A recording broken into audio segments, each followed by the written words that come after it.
So let me tell you the story I told Irvin. So I saw on the website of thank you. I saw on the website of the SNS, which is the health organization here in Portugal. I saw that everybody over 37 could now go get their vaccine. So I'm like, yo,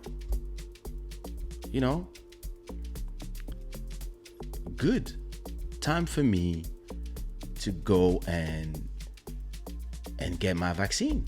Perfect. Let's go. So I go to the website. I start typing my information.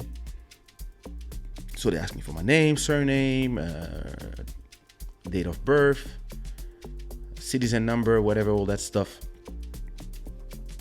And then they ask me for my SNS number.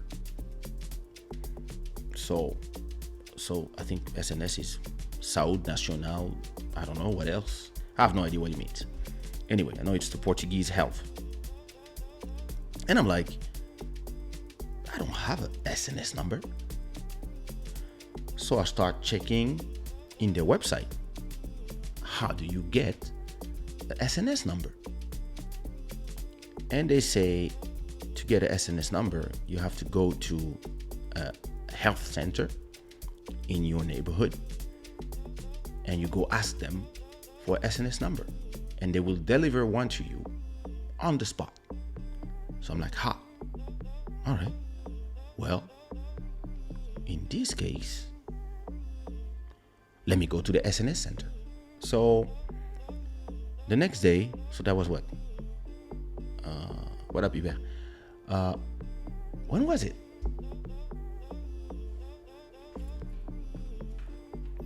It was, I don't even know when it was. It was Wednesday, Tuesday, I don't remember. Anyway, woke up and I went to do a walk. And I went to do my 10 kilometers walk.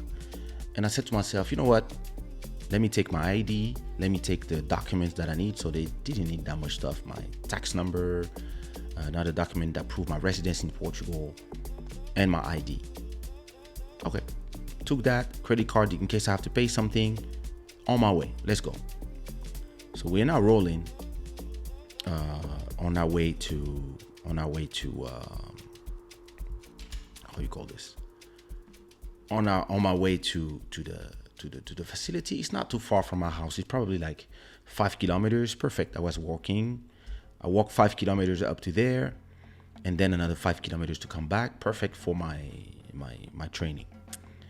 So I walk up to there. I think I'll arrive there around 3:15, something like that. I was listening to a podcast. So,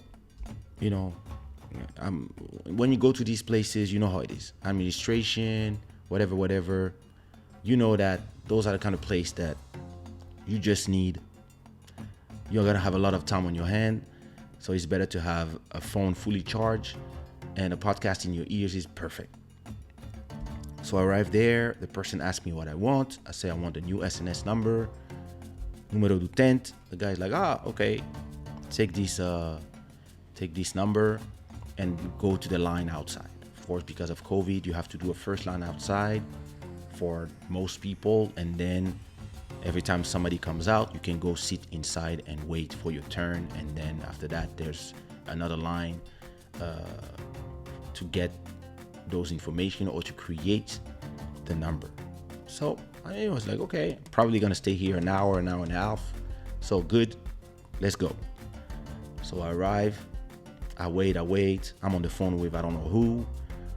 Probably Irvin in the beginning, but there was a lot of wind. So then I called Buddy, and then after half an hour, because of the wind, I was like, you know what?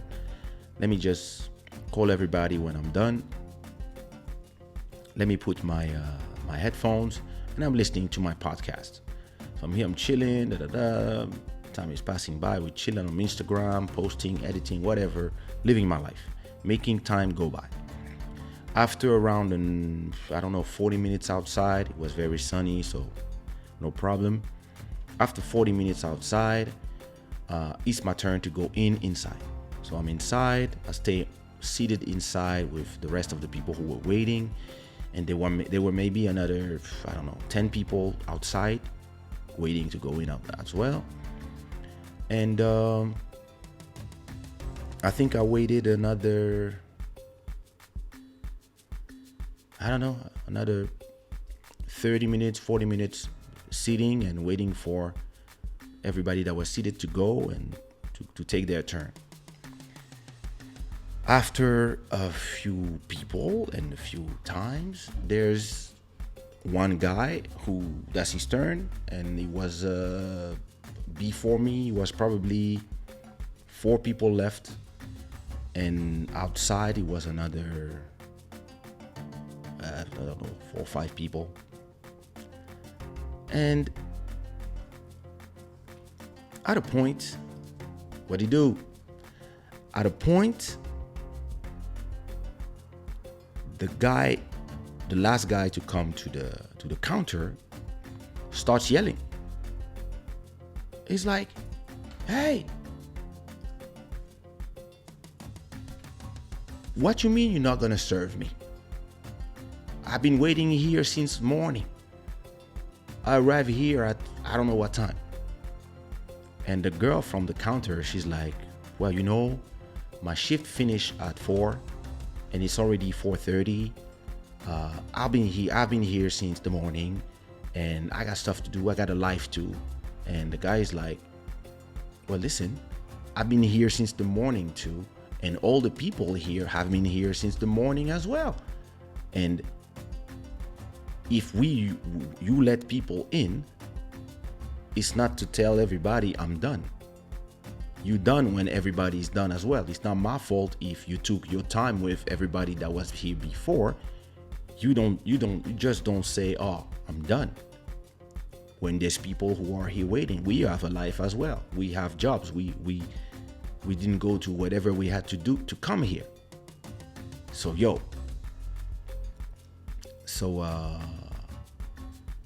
the guy starts yelling, saying it's not normal, and then most people that were seated start standing up, and they start a riot inside of the government place.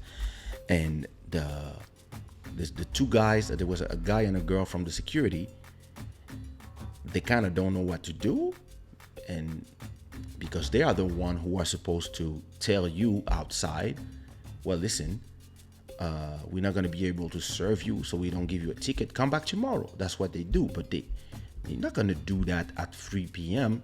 if the facility is supposed to stop accepting people or to close around 4:30 or whatever. Normally, in every administration where I've been, what happens is that if there's only 4 or 5 people left, they close the door so you don't have more people, and you take care of those who are inside, who've been waiting for all this time. And then when there's new people coming, you tell them, "Hey, sorry, we only serve the people who were there before closing." And you try to be as fast as you can. But that woman, she was not having it. She was like, and there's one guy who starts going, when there's this type of riot inside of these places, usually there's a guy who becomes the leader of the revolt. And so there's this guy, he's like, "Yo, my daughter lives I don't know where, blah, blah, blah, blah, blah, and I've been here waiting. This is not normal. Da, da, da, da. I want your name. Da, da, da, da. This is not how you treat people. We pay our taxes. Da, da, da, da. This is your salary is paid by my taxes, and I'm not gonna pay taxes. Where blah, blah, blah, blah, blah, blah, blah, blah, blah, and treat people like this. What you mean you're gonna go? What you mean?" And I'm just sitting like on one head and on one ear, I have my podcast playing. On the other, I'm listening what's going on. And then the people who are here, they're like, yo, what you mean they're not gonna serve us? And the guy's like, yo, this is not normal. What kind of thing is this? Like, and the woman is like, well, listen, me too, I have stuff to do, and and I have to go home. And the guy is like, well, listen, I have stuff to go too. I came here after, I don't know, 1 p.m. or whatever, and now it's 4:30. I've been here for 3 hours and a half. You tell me that you're not gonna serve me? What the hell are you talking about?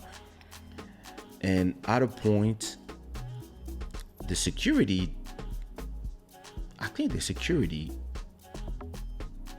and everybody else like was on their counter. Everybody else was still serving the people who were, because there were 3 different lines. There was one place where we were seated with the people who were asking for maybe basic stuff. You had another place that was for, there was another place for people who were maybe seeing doctors. I don't know exactly. And then there was another one for, I think, people who had direct meetings with somebody. So there was 3 places, and all of the 3 places, people, they were still, let's say it was the end of the day, so of the afternoon, I would say it was probably still like 6-7 people waiting on each side. And on our side, same thing, it was 4 or 5 people waiting. But the woman who was serving us, she just at a point, the guy is talking to her, and while he's talking, I think she just snapped. She just took her bag, and while the guy was talking, she just start walking to the exit like a princess. And you could see on her face, so me, because the exit was here, so I could see her. I saw her coming to me and then going to the exit, and I could see on her face that she was saying in her head, fuck my life, fuck these people, fuck this job, fuck everything, God, strike me now, I don't care. She just moved, and I was just looking at her, and she was just walking like this, and she walked slow, and the guy from the security goes to the door, calls her by her name. She doesn't reply. She's just moving on her way. And listen, so me, I've been waiting for an hour and a half at this point. The only thing I wanted to do was to laugh. I really wanted to laugh because of the situation. It was so unreal. But at the same time, I was just like, let me not add it. So now the guy and everybody started like, yo, what's going on here? This is not normal. Blah, blah, blah, blah. How can this happen? Blah, blah, blah, blah, blah. Call me the director. I want to see the director. The guy from the security is like, hey, listen, we don't know what's going on. There's nothing we can do. Bloody or blada. And the guy's like, I don't care about what you have to tell me. You bring me the person who's in charge of this place. This is the person I want to see. I don't want to talk to you. I don't want to talk to XYZ. I want to talk to somebody, and first I want to be attended, but I want to know the person. I want to know the name of that person so I can file a complaint, and I want the name, I want her numbers, I want all this information, and I want to be attended. And all these people, they also want to be attended because we've been here waiting for hours. This is not normal. And the guy from the security, I think he didn't know what to do. So the woman that was working with her, she went on the phone. She called somebody.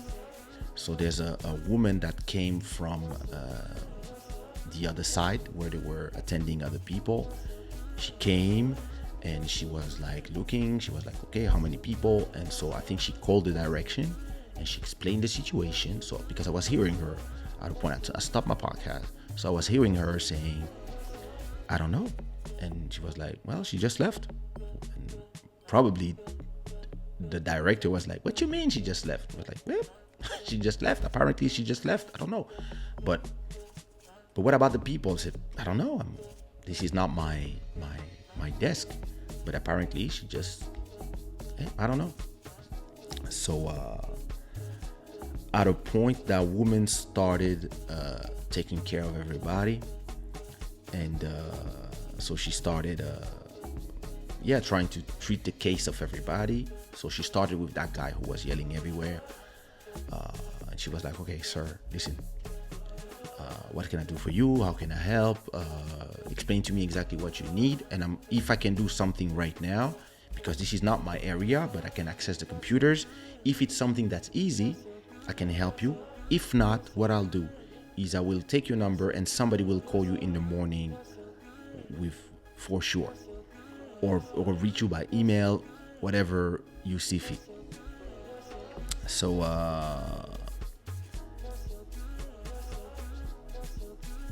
the guy, all he wanted was the name of the person, and the guy from the security didn't want to give it to him. So at a point, he just asked to file a complaint.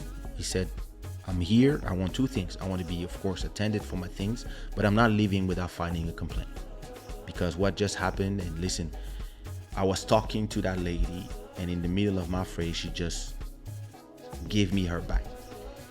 So at that point, that woman was very patient, so she attended the guy. After that, the guy continued his scandal, I think, with the higher ups. Then he finally left. Then she attended some other people, and then I think then it was my turn. I was like, me, when I go to administration, I understand how it works. When you go to administration, you understand it's not robots, it's other humans.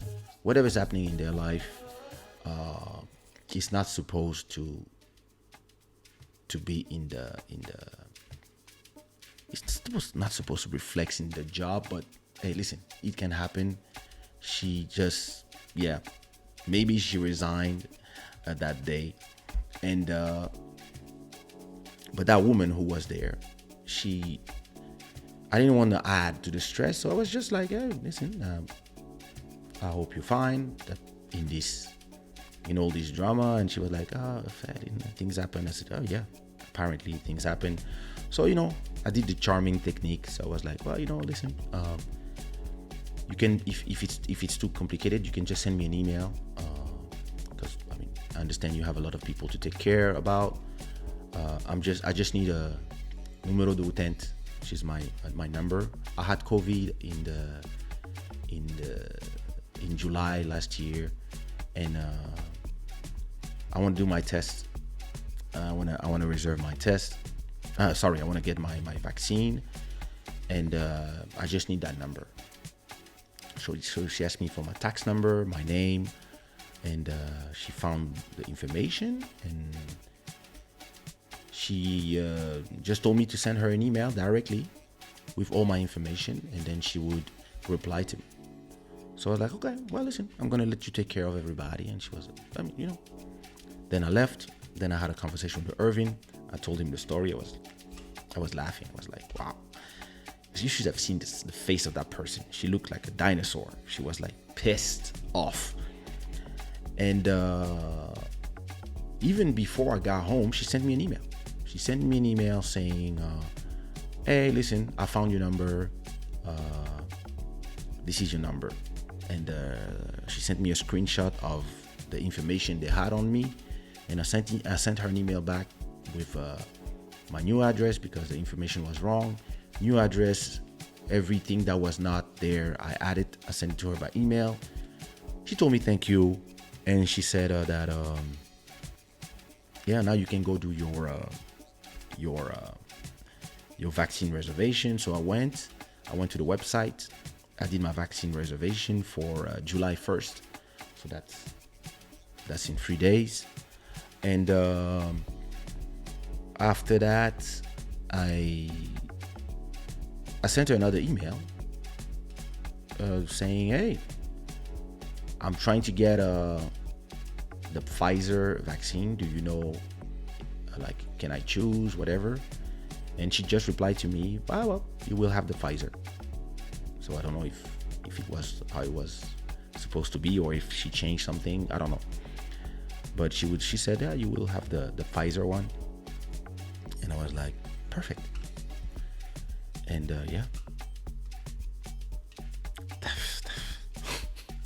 A woman, like, she had it. She was like, fuck everybody, vai pra caralho.